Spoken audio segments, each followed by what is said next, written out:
Estamos começando mais um programa Evidências, na busca constante por fatos que comprovem a veracidade histórica da Bíblia Sagrada.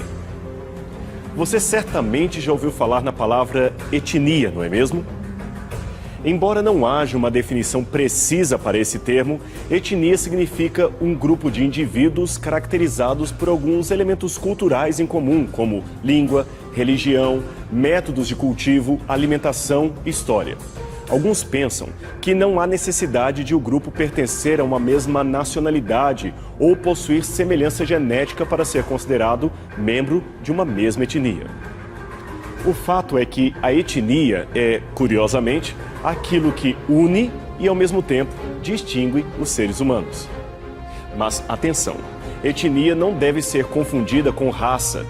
Todos somos membros da raça humana, e essa raça humana é que se encontra dividida por um grupo tão grande de étnicos que fica até difícil contabilizá-los precisamente.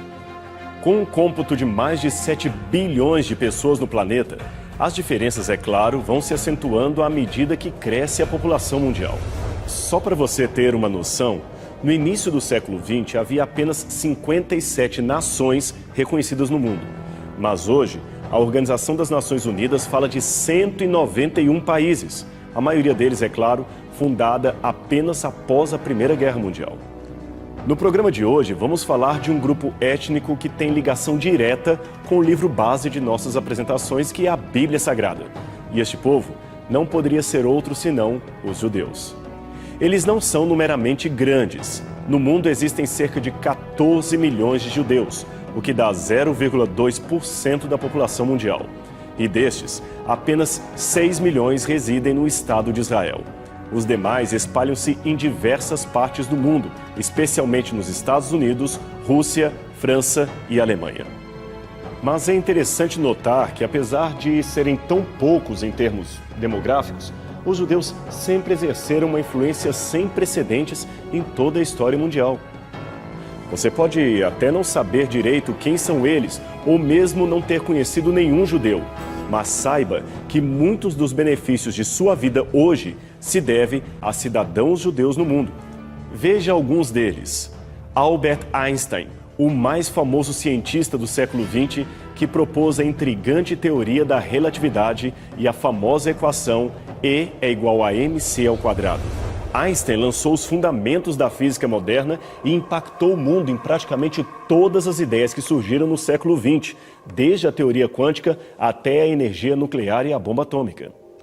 Karl Marx, um judeu alemão que era filósofo, economista e que revolucionou o mundo escrevendo com a ajuda de Engels o Manifesto Comunista e o Capital, duas obras que influenciaram tremendamente o socialismo e as ciências sociais. Muitos teóricos consideram Marx o pai da história da sociologia e também da economia moderna. A seguir temos Sigmund Freud, o pai da psicanálise e da psiquiatria. Este judeu da Áustria foi o primeiro a teorizar sobre os sintomas de pacientes com histeria, fazendo importantes equiparações entre as crises na fase adulta e os traumas adquiridos ainda na infância. E muitos dos seus conceitos são usados até hoje pela psicologia e pelos estudiosos da mente humana. Esses que eu citei, é claro, são apenas os mais famosos, mas a lista de judeus que influenciaram o mundo é muito, muito maior. Temos ainda Jonas Salk e Albert Sabin, os respectivos criador e aperfeiçoador da vacina contra a poliomielite. Abraham Jacob, o pai da pediatria moderna. Casimir Funk, o descobridor das vitaminas, e Abraham Waxman, pioneiro do desenvolvimento dos antibióticos. E olha que estes são apenas uns pouquíssimos exemplos de judeus influentes.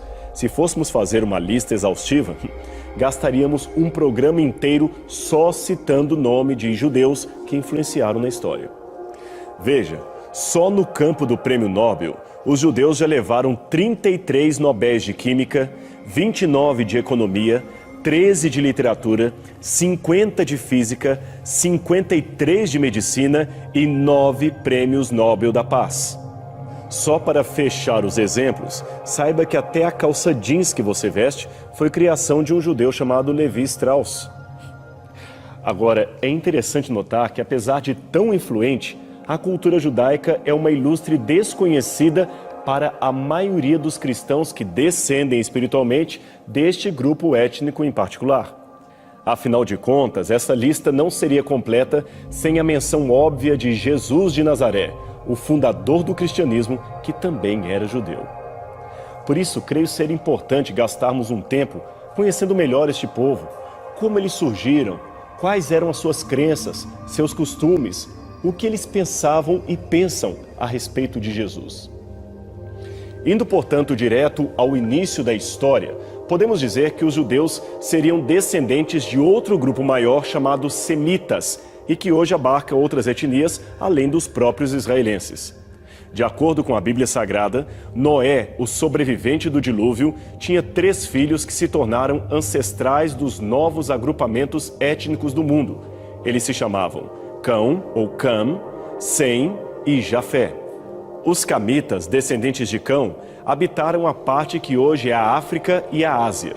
Os jafetitas, filhos de Jafé, foram os primeiros a migrarem para o Vale do Indo e de lá para a Europa.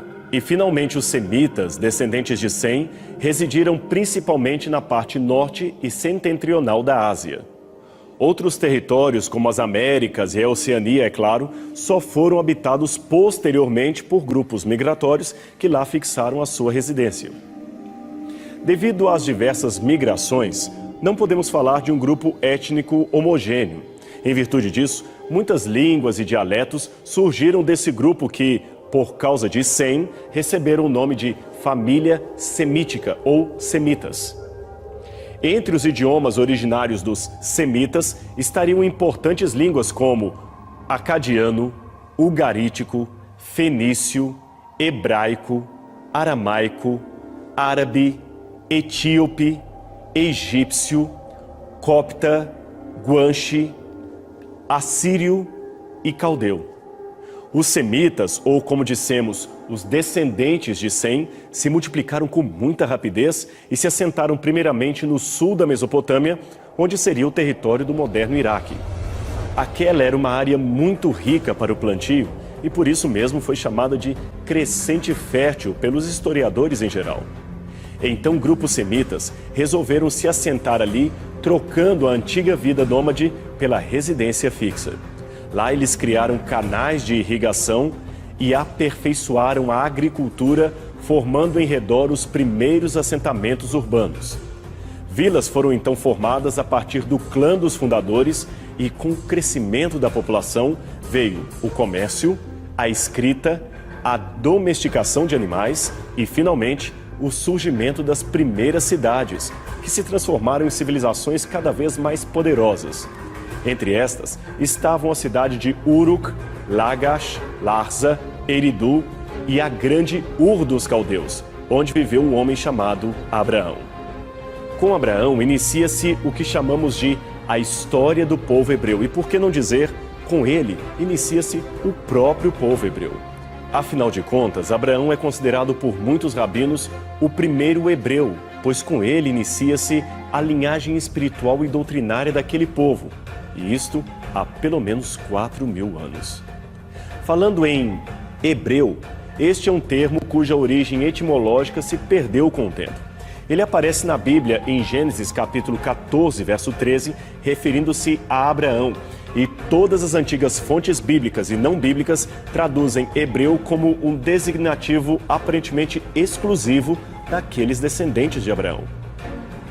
Alguns pensam que hebreu vem do nome Éber, mencionado em Gênesis capítulo 10, verso 21, como sendo um ancestral distante do próprio Abraão. Outros pensam que hebreu viria da palavra hebraica abar, que quer dizer passar pelo meio. Isto seria um indicativo de como Deus mandou Abraão cortar animais em sinal de sua aliança com o próprio Deus. Aliás, o fogo do Senhor passou por meio das entranhas sacrificadas. Uma outra comparação muito controvertida entre os acadêmicos entende que hebreus viria de Apiros ou Abiros, um grupo errante, sem pátria e desprezado que aparece em muitos textos do Antigo Oriente Médio. Pois bem, como dissemos, a história dos hebreus começa com a história de Abraão. De acordo com a Bíblia, por ordem divina, Abraão peregrinou desde Ur até Canaã via Harã.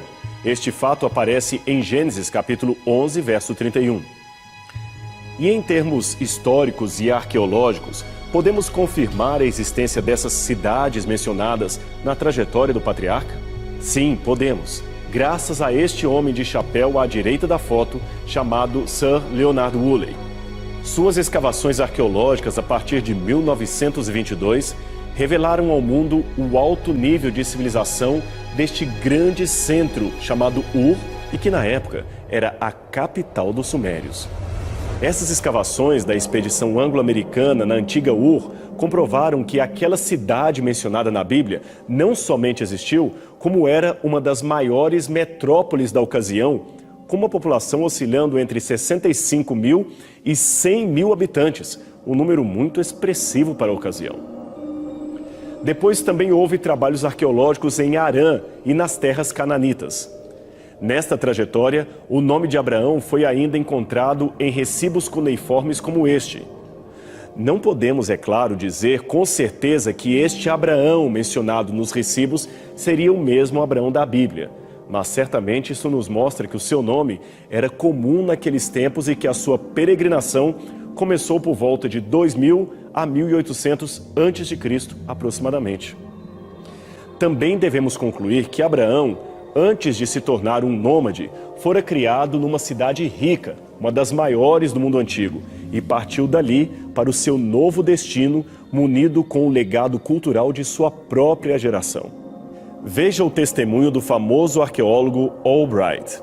Abraão, Isaque e Jacó não aparecem mais como figuras isoladas. Agora se movem mais livremente como figuras genuínas de sua época, que levam nomes comuns, se deslocam de um ponto a outro do mesmo território, visitam as mesmas cidades e praticam os mesmos costumes. Podemos afirmar que as narrativas patriarcais possuem um fundamental núcleo histórico. Assim, com a história de Abraão e os demais patriarcas, especialmente Isaque e Jacó, podemos dizer que Israel surgiu de um grupo de nômades do deserto, mas que se desenvolveu como povo na terra de Canaã. E por falar em Israel, de onde vem este nome? Vem do patriarca Jacó, um dos netos de Abraão. Desde a sua infância, Jacó foi retratado como filho predileto de Rebeca, a esposa de Isaque, e também era o rival de seu irmão gêmeo chamado Esaú. Para complicar a situação, Jacó ainda carregava a terrível fama de enganador de pessoas. Aliás, o seu nome em hebraico, Jacob, significa justamente isto, aquele que pega alguém pelo calcanhar, ou seja, aquele que engana. Essa fama se tornou mais e mais acentuada depois que ele enganou seu irmão para obter clandestinamente o direito de primogênito. O interessante, porém, é que a Bíblia, sem esconder o seu traço de caráter, o mostra como alguém que lutava com seus próprios defeitos e que almejava tornar-se um cidadão melhor, alguém de melhor caráter. Mas isto não foi assim tão simples, tão fácil. Jacó acabou caindo numa cilada emocional montada por sua própria mãe e pelas escolhas desastrosas que ele mesmo havia feito. Depois de enganar dramaticamente seu irmão e o próprio pai Jacó, ele teve de fugir para nunca mais voltar. Perdeu de uma só vez o lar, os amigos, o carinho do pai e da mãe, mas Deus tinha um plano especial para sua vida, para sua desastrada vida. Numa terrível noite de angústia, Jacó orou mais uma vez pedindo o perdão de Deus e a bênção, até ser encontrado pelo próprio anjo do Senhor. Diz a Bíblia que ele lutou com esse anjo até ao amanhecer do dia.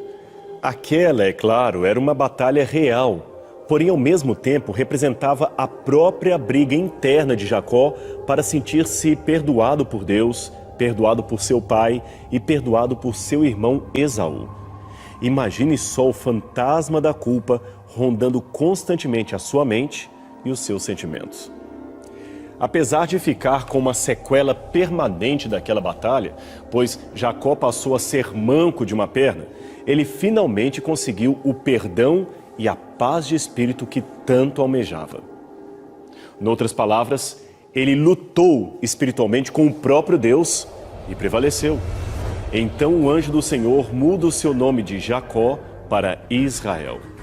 E é isto mesmo, Israel é a junção de 3 palavras hebraicas. Ish, que quer dizer homem, Ha, batalha, e El, Deus. Israel, o mesmo nome que futuramente seria usado para referir-se aos seus descendentes quando se tornassem um único país. Então, recapitulando, você tem Abraão, apelidado de Hebreu, e depois Jacó, que passa a se chamar Israel. Hebreus foi o apelido dado aos descendentes de Abraão, Isaque e de Jacó, e descreve mais o período em que eram nômades pelo deserto. Já Israel refere-se ao período em que estavam assentados em Canaã, conquistando o território que lhes era de direito. Em termos arqueológicos, a mais antiga referência fora da Bíblia que temos ao povo de Israel, assim denominado, é esta. A estela comemorativa do faraó Merneptah, descoberta em 1906 e que hoje pode ser vista no Museu do Cairo, no Egito. Ela traz as vitórias de Merneptah ou Meremptah, filho de Ramsés II, que foi faraó do Egito no século 13 a.C. O texto, é claro, traz um tom bastante propagandístico e cita vários inimigos do Egito. Entre eles, aparece esse nome que a maior parte dos egiptólogos decifra como sendo povo de Israel. Segundo a Bíblia, Jacó teve 12 filhos, que foram Ruben, Judá, Benjamim, José, Efraim, Levi, Issacar, Zebulun, Dan, Naftali, Gade e Asser. Esses filhos deram origem às famosas 12 tribos de Israel, diversas vezes mencionadas na Bíblia Sagrada.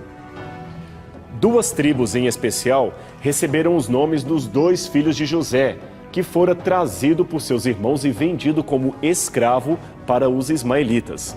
José, você sabe, acabou se tornando ministro do governo do Egito e somente anos mais tarde reencontrou seu pai e seus irmãos. Em virtude do prestígio político e administrativo de José, a família de Jacó recebeu do próprio faraó um convite especial para morarem nas terras do Egito. Eles aceitaram e por mais de 2 séculos ali tiveram filhos, filhas e demais descendentes.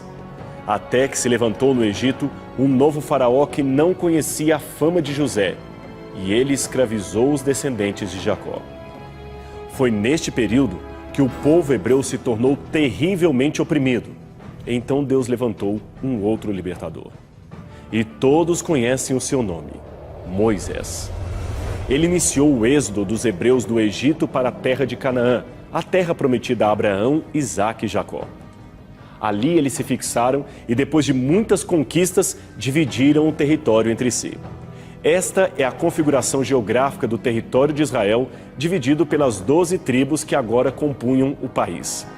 Na verdade, havia uma 13ª tribo, digamos assim, que não tinha um território definido para si. Eram os levitas. Estes eram os que ministravam os sacrifícios e os serviços litúrgicos do povo de Israel. Seu principal campo de atuação era o santuário móvel, erguido por ordem do próprio Deus.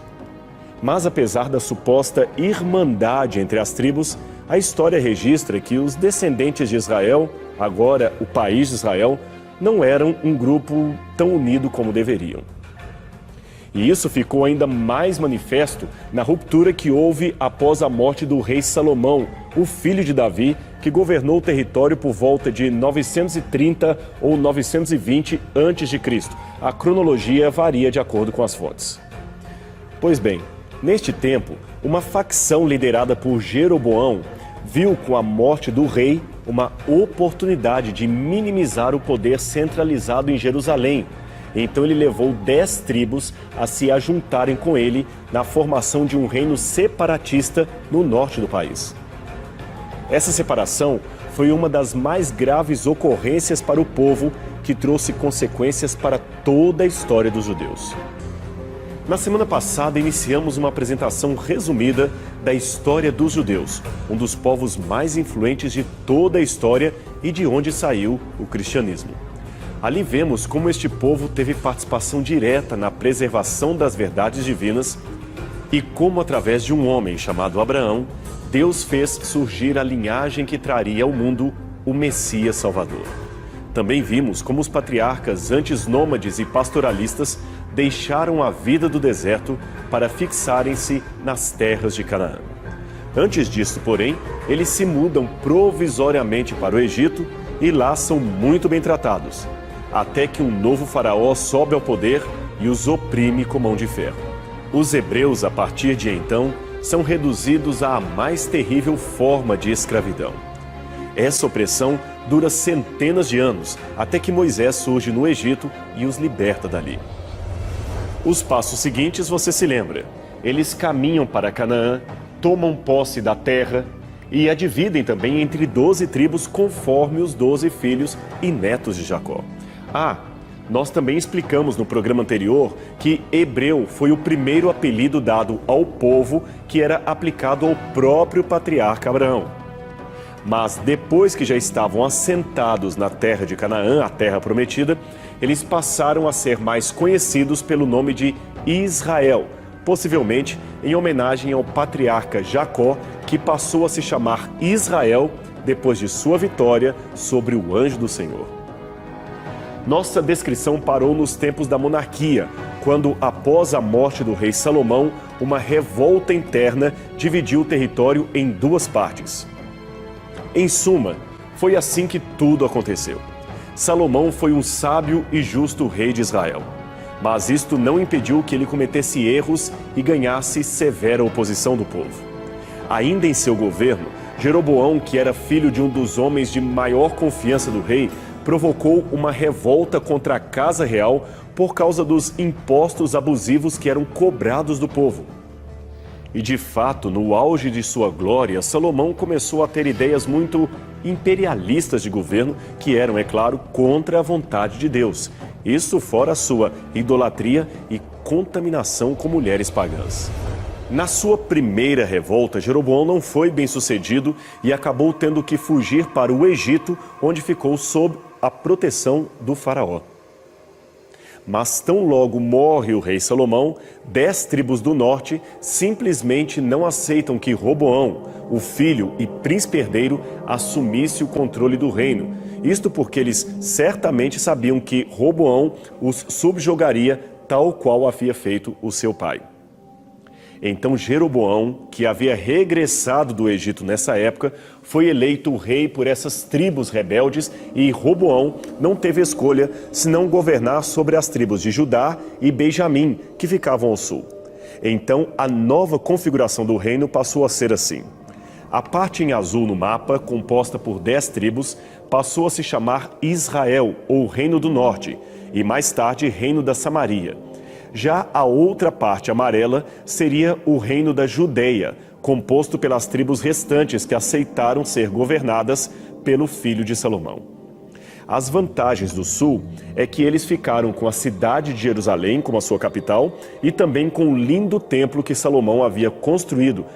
E também com a tribo dos sacerdotes levitas, que garantiriam o sistema legal de sacrifícios conforme as prescrições de Deus através de Moisés.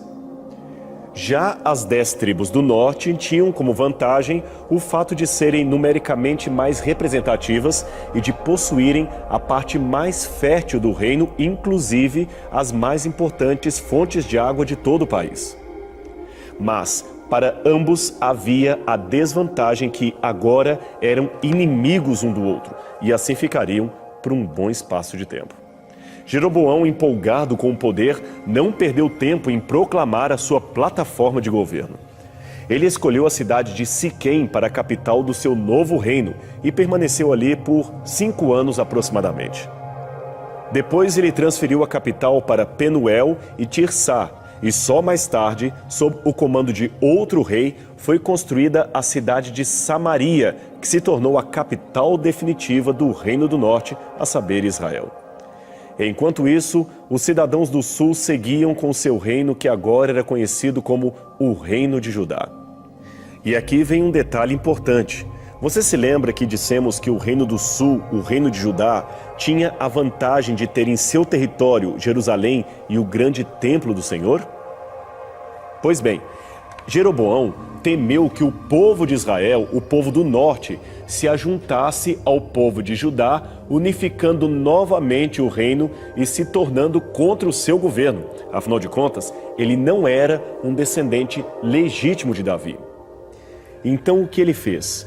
Ele impediu que os seus súditos fossem até Jerusalém e ao templo judeu para realizar sacrifícios e ofertas religiosas. Ao invés disso, deveriam realizar os seus rituais religiosos ali mesmo, no território de Israel.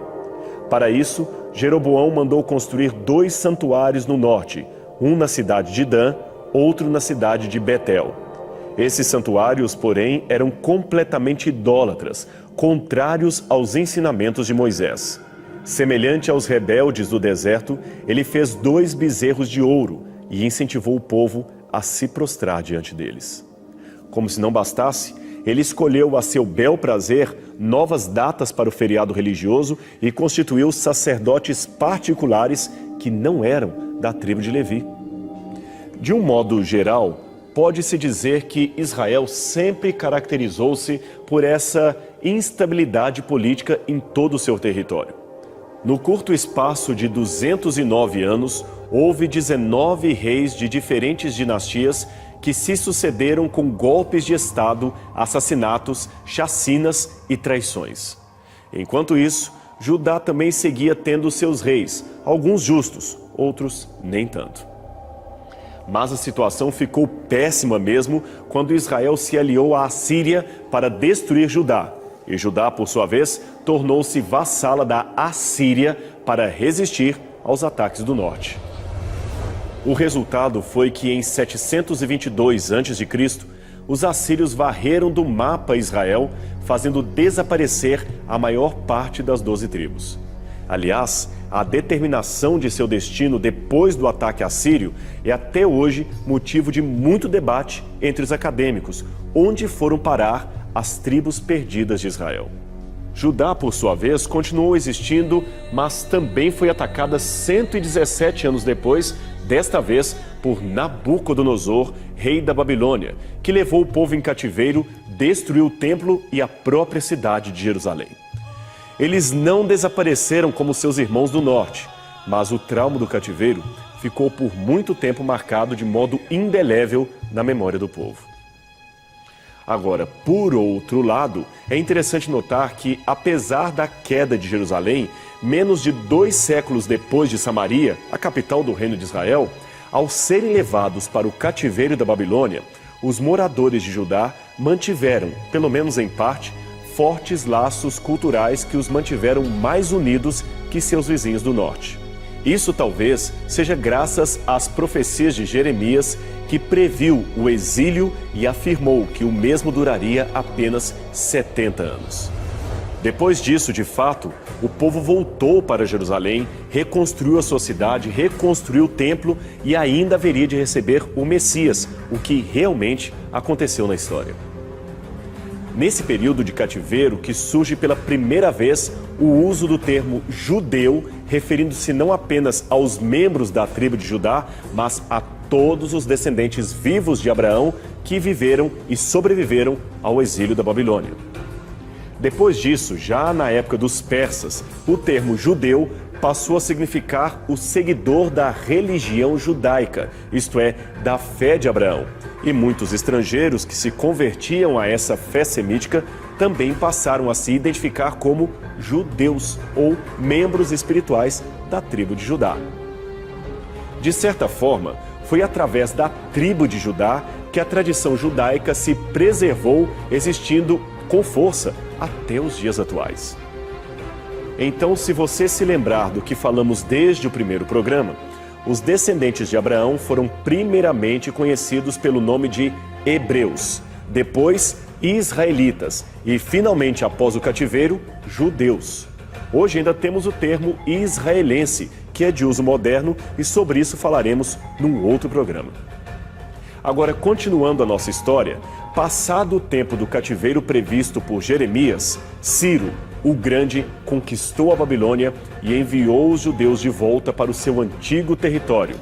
Assim, ele designou para eles a província de Yehud, que, de maneira geral, era o mesmo território da antiga província ou tribo de Judá. Os judeus habitaram ali até o segundo século da era cristã. Eles reconstruíram o templo, enfrentaram outros inimigos, novos inimigos, e acabaram dominados pelos romanos. Em todo esse tempo, do cativeiro à chegada dos romanos, o país passou a ser dirigido por leis judaicas. Lembre-se que a sua religião, nesta época, como dissemos, passou a se chamar judaísmo. E a prática religiosa de Judá, especialmente com os acréscimos legais que foram ocorridos durante o cativeiro, passou a caracterizar as correntes mais piedosas do povo dos descendentes de Abraão. Foi nesse período do cativeiro e também depois dele que surgiram as sinagogas, o partido dos fariseus, os saduceus, os escribas da lei e outros elementos fortes da identidade judaica. Mas esse processo de semi-autonomia foi temporariamente interrompido em 168 a.C., quando os seleucidas da Síria tentaram pôr fim à liberdade dos judeus. Aí irrompeu a chamada Guerra dos Macabeus, quando os judeus reconquistaram a sua independência e a mantiveram sob a dinastia dos Asmoneus e também depois dos Herodianos. Esses últimos, porém, os Herodianos, não eram, a bem da verdade, eleitos pela vontade do povo, mas sim pela vontade de Roma, que agora dominava a região. Aliás, deixe-me contar essa história para você. Em 63 a.C., o general Pompeu Magno invadiu a Judéia e a anexou ao domínio romano. Entre 63 a.C. e 6 d.C., o território dos judeus foi um principado vassalo do Império de Roma. No ano 40 a.C., um homem chamado Herodes, que era genro de Hircano II, foi nomeado rei da Judéia por ordem de Otaviano e Marco Antônio. Esse título, na verdade, ele só foi exercer mesmo depois do ano 37 a.C. A ele foi concedida autonomia quase ilimitada nos assuntos internos do país. Ele cunhou moedas, construiu grandes monumentos, ergueu novas cidades no território e até reformou o Templo de Jerusalém, tornando-o um dos edifícios mais grandiosos da ocasião. O templo, você se lembra que Salomão havia erguido em Jerusalém, tinha sido destruído pelos babilônios. O seu processo de reconstrução já se arrastava desde os dias de Zorobabel e não parecia ter fim. Para piorar a história, este templo reconstruído na época de Zorobabel era muito tímido, muito pobre se comparado ao grande templo de Salomão. Ele não parecia digno de ser objeto do grande orgulho judaico. Mas com Herodes foi diferente, pois ele tornou o templo um edifício suntuoso e magnífico. O problema é que esse mesmo Herodes era um rei odiado pelos judeus, isto mesmo, ele era detestado. Primeiro, porque ele não era 100% judeu, mas sim idumeu. A sua mãe, para você ter uma ideia, era descendente dos árabes. Em segundo lugar, Herodes era detestado porque tornou-se um adulador dos romanos. E em terceiro lugar, ele também era odiado porque era um louco. A história revela que ele mandou matar vários membros de sua família porque temia que alguns deles pudessem tomar-lhe a coroa. Aliás, isso explica porque ele mandou matar os bebês de Belém apenas porque tinha medo de que uma criança dali tomasse o seu domínio. Quando Herodes morreu no ano 4 a.C., o seu território foi dividido em 3 principados e repartido entre os seus 3 filhos sobreviventes, a saber, Arquelau, Filipe e Herodes Antipas. Esse Herodes Antipas ficou com a parte da Galileia e Pérea demarcados em roxo no mapa. Foi ele também o mesmo rei que no futuro mandaria matar João Batista e pediria a Jesus para operar um milagre, prometendo livrá-lo da morte caso o fizesse. Era um homem fraco e frívolo, praticamente destituído de todo e qualquer bom traço de caráter. Voltando ao mapa, você vê um território marrom que foi dado a Filipe, e a parte avermelhada, que compreende a Judéia, foi oferecida a Arquelau. Aquela era a parte mais importante do reino, onde ficava a cidade de Jerusalém. Mas Arquelau conseguiu ser pior ainda que seus irmãos. Por causa de sua incompetência administrativa, Roma o tirou do poder e enviou procuradores latinos para administrarem o território em seu lugar. O próprio Arquelau terminou indo para o exílio por ordem de César e nunca mais voltou à Judeia.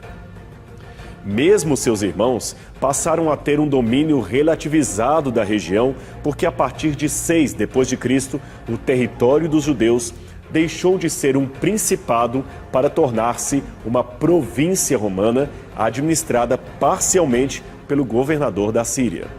É por isso que o evangelista Lucas, ao descrever o censo realizado na época do nascimento de Jesus, o faz nas seguintes palavras: Esse, o primeiro recenseamento, foi feito quando Quirino era governador da Síria. Lucas 2, verso 2. Uma outra possível tradução deste texto seria a seguinte: Esse censo foi anterior ao de Quirino, quando ele era governador da Síria. Quirino, é claro, governou a Síria depois da morte de Herodes, mas a menção que Lucas faz dele serve para situar o evento na história e ilustra essa jurisdição parcial da Síria sobre o território judeu que acabamos de mencionar. E com esse quadro em mente, creio que dá para você entender melhor por que Jesus, ao ser condenado, foi primeiramente levado para Pilatos e não para Herodes. Pilatos era o prefeito da Judeia e Herodes era o rei, parcial, digamos assim, do território da Galileia. Como era a festa da Páscoa, uma festa religiosa, ambos estavam em Jerusalém por causa do feriado judeu. Pilatos não queria correr riscos condenando Jesus à morte, pois isto poderia gerar uma guerra civil. Então ele o enviou a Herodes, que depois de fazer umas perguntas tolas a Cristo, o enviou de volta a Pilatos, conforme relata o Evangelho. Então o tempo foi se passando e 39 anos depois desse episódio, isso é, da morte de Jesus, o belo templo judeu restaurado e ampliado por Herodes o Grande também foi terrivelmente destruído, desta vez pelos romanos. Aquele foi outro duro golpe na história dos judeus. Em Roma, é possível ver até hoje esse relevo no Arco de Tito, comemorando a destruição do Templo de Jerusalém, e esta moeda em especial de bronze foi cunhada com os dizeres Iudeia capta, isto é, Judeia capturada. Ela foi feita para relembrar a derrota dos judeus. Durante o período desse segundo templo, o Sinédrio era a autoridade máxima judiciária do povo. O seu conselho reunia 71 membros e ficava em Jerusalém.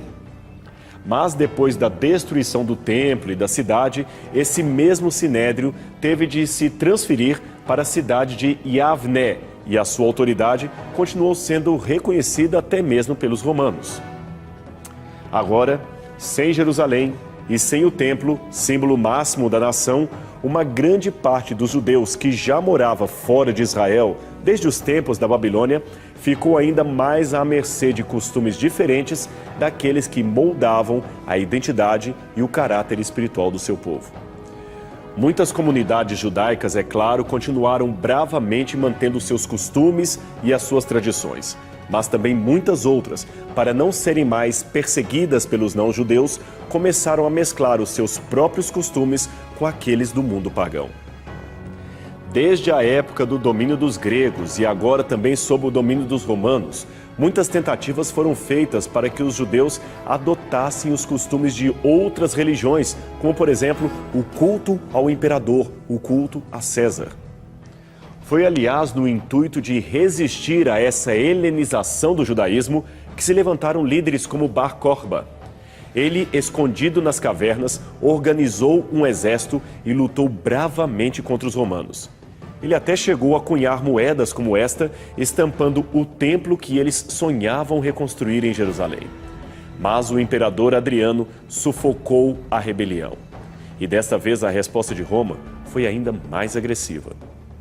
Adriano expulsou praticamente todos os judeus que pôde da região de Israel e sobre as ruínas da cidade de Jerusalém mandou construir no mesmo lugar do antigo templo um santuário para Júpiter. Isto foi entre os anos 132 e 135 depois de Cristo. A própria cidade de Jerusalém foi então batizada com o nome pagão de Aelia Capitolina, e por muito tempo os judeus foram proibidos até mesmo de chegarem nas proximidades de sua antiga capital. Adriano mandou que toda uma guarnição de soldados romanos, a 10ª Legião, fosse para a cidade apenas para assegurar que os judeus não chegassem nem perto de seu perímetro urbano, ou do que sobrou dele. E como se não bastasse, o imperador ainda rebatizou a antiga terra de Canaã, a terra dos judeus, com o nome de Palestina. E Palestina é uma latinização do nome Terra dos Filisteus. O título, é claro, era uma provocação dos romanos.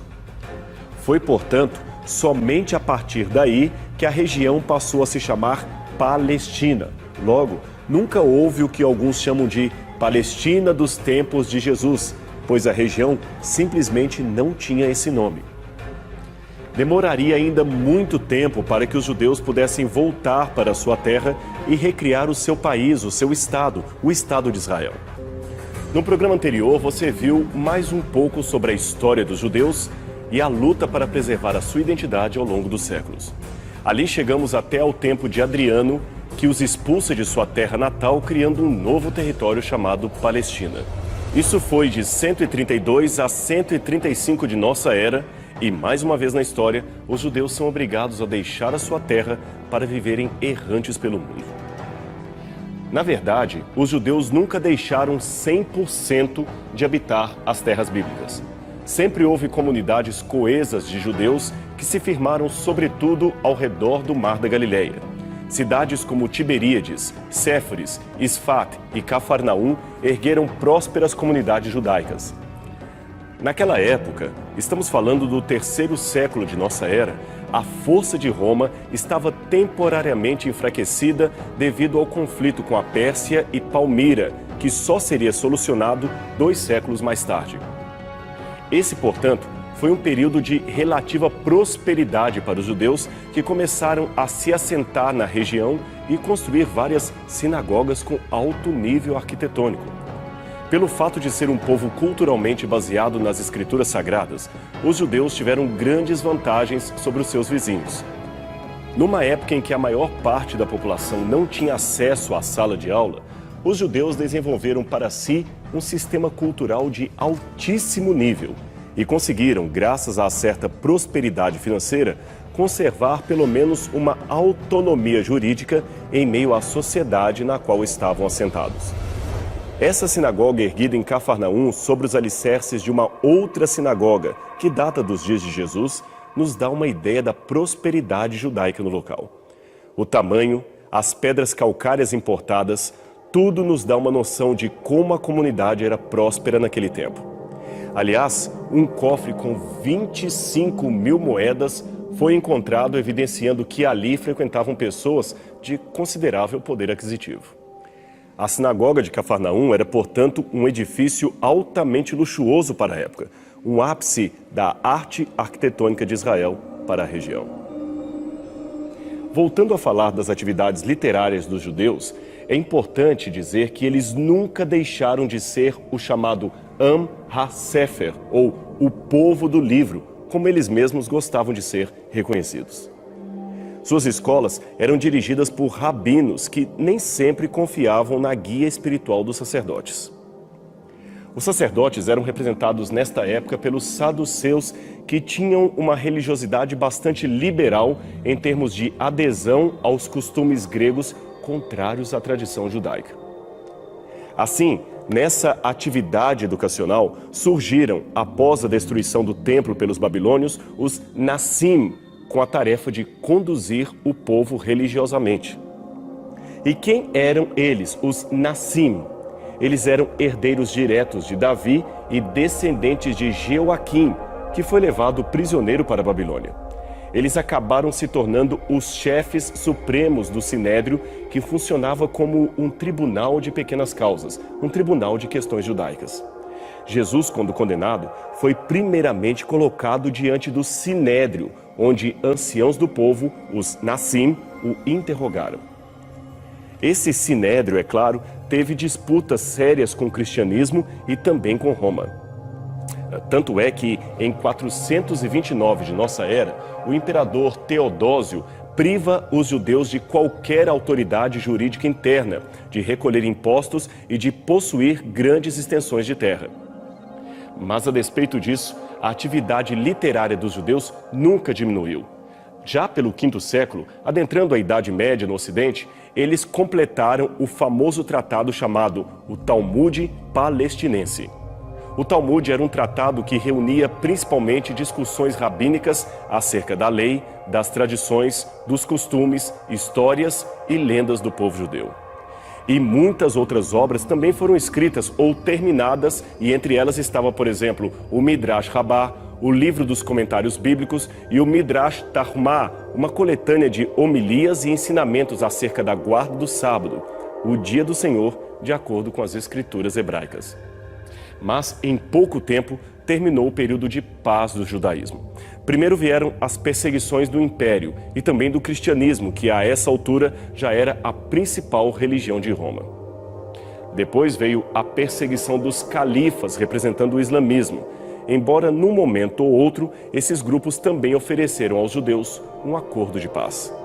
Um exemplo é o do imperador bizantino Heraclius, que em 629 assinou um pacto de proteção aos judeus, mas depois acabou rechaçando o próprio pacto por pressão da Igreja Católica. Aí, os judeus que voltaram a morar em Jerusalém foram novamente expulsos, até que a chegada do califa Omar trouxe certo alívio a eles, que passaram a ter, deste novo conquistador, a autorização para continuarem vivendo em terras árabes, como a região era então chamada nesta altura. Mas isto também foi por pouco tempo. Os primeiros califas seguidores de Maomé subjugaram impiedosamente os judeus que viviam na região da Arábia. Muitos deles foram mortos, expulsos ou obrigados a se converter ao islamismo, e em pouco tempo essa política também atingiu a cidade de Jerusalém. É que Jerusalém ora estava sob o controle dos muçulmanos, ora sob o controle dos cristãos que invadiram várias vezes o território durante as cruzadas, enfim, era uma ciranda política na região. Como você pôde notar, a realidade dos judeus na chamada Terra Santa era muito instável. Ora eram expulsos, ora eram tolerados e, em alguns momentos, até exaltados. Veja, por exemplo, no século VII, os judeus que moravam na Galileia foram proibidos de ocupar cargos públicos. Além de não pegarem armas, eles também eram proibidos de andar a cavalo ou até mesmo falar de religião em público, embora em casa eles podiam fazer os seus ritos religiosos. Agora veja mais esta. Uma carta deste mesmo período foi encontrada pelos arqueólogos. Nesta carta diz que 70 famílias de Tiberíades estavam tendo uma autorização especial para serem nomeadas guardiães do Templo Monte que estava em Jerusalém, devido à ajuda que elas forneceram à tropa dos conquistadores.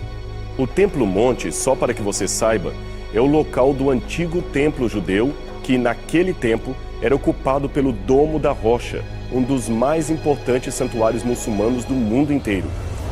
Junto com isso, veio também a autorização para erguerem sinagogas em Hebron, Eilat e outras comunidades.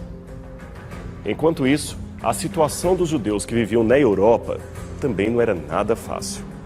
É o caso, por exemplo, da Inquisição Espanhola, iniciada no século XV. Embora este seja um assunto bastante controverso entre os historiadores, pois há os que revelam os horrores desse período e os que querem amenizar a situação chamando a Inquisição de um mito, podemos, grosso modo, dizer que, como resultado da reconquista da Espanha, que por muito tempo ficou nas mãos de árabes muçulmanos, os novos conquistadores espanhóis iniciaram uma política de conversão forçada de judeus e muçulmanos ao cristianismo. Os que não aceitassem, é claro, ser convertidos à força, seriam mortos. Então, pouco tempo depois, os reis Fernando e Isabel de Aragão resolveram investigar e punir judeus convertidos que continuavam praticando a sua religião às escondidas. Para isto, contrataram o temível Tomás de Torquemada, frade dominicano perito em investigação religiosa e tortura. Dizem que, a princípio, o próprio Papa Sisto IV se opôs quando a Inquisição foi instalada em Servilha em 1478 por causa dos abusos que se cometiam em nome de Deus.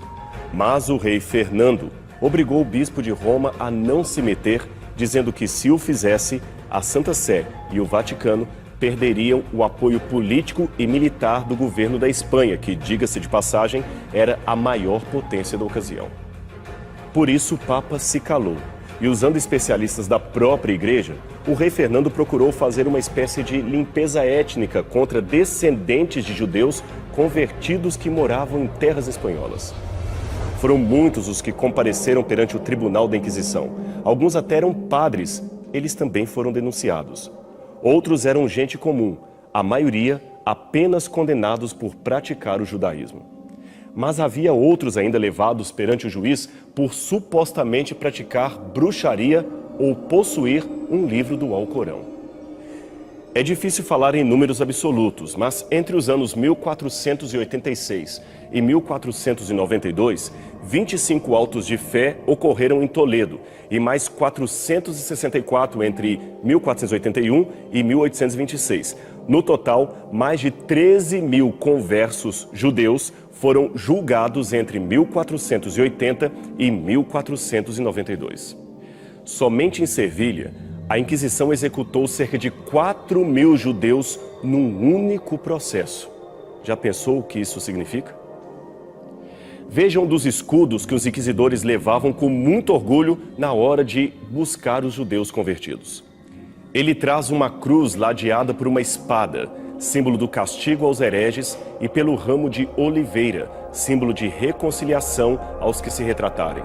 Em latim, aparece a inscrição Exurge Domini et iudica causam tuam, traduzindo, levanta, ó Senhor, e defenda a tua causa.